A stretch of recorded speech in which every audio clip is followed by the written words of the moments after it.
One thing, too, and I talked about this the other night a little bit when I was in studio, but we have so many compelling games every night in college basketball. And I'm not just talking about the big headliners. I'm not just talking about UConn St. John's or Michigan State, Illinois, or Purdue, Nebraska. I'm saying every single night the games mean something.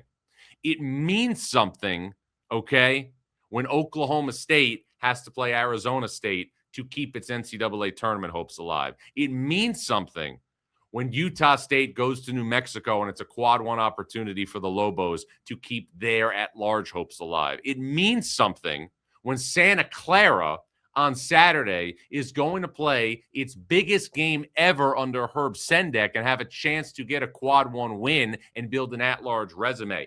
All these games mean something and are great for college basketball. But if the NCAA tournament expands and the NCAA tournament goes to 76 teams, these games will mean nothing because everybody is going to get in.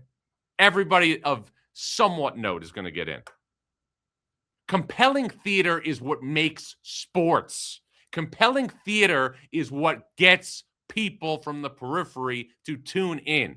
Last night, Dennis Gates in Missouri go on the road, beat Texas A&M in College Station. That is a major, major add-on for a team that has already won at Kentucky, beaten Florida at home. That's compelling theater. That is going to be gone and finished in February if the NCAA tournament expands. Now, I know nothing is forever.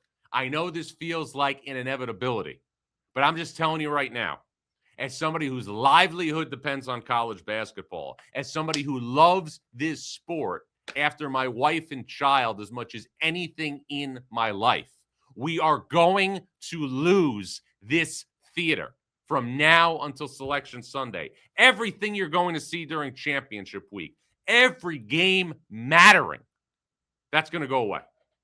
That's going to go away. And look, we understand what the argument is, right? We understand.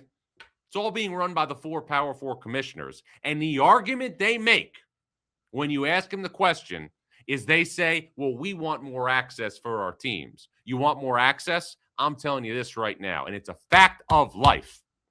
Fact of life.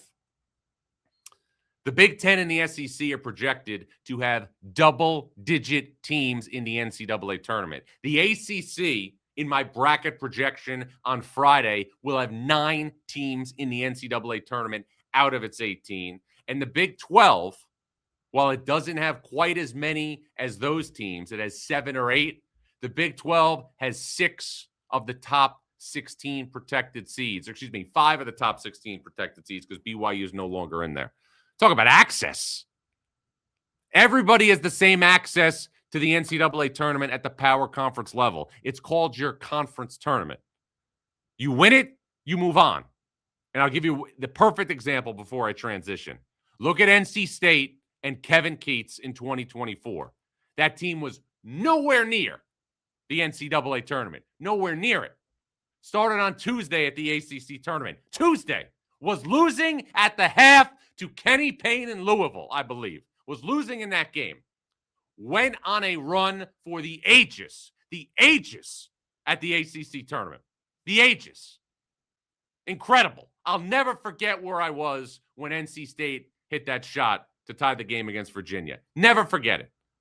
And then NC State goes to the Final Four for the first time since Jimmy V in 83. That is what makes college basketball so special.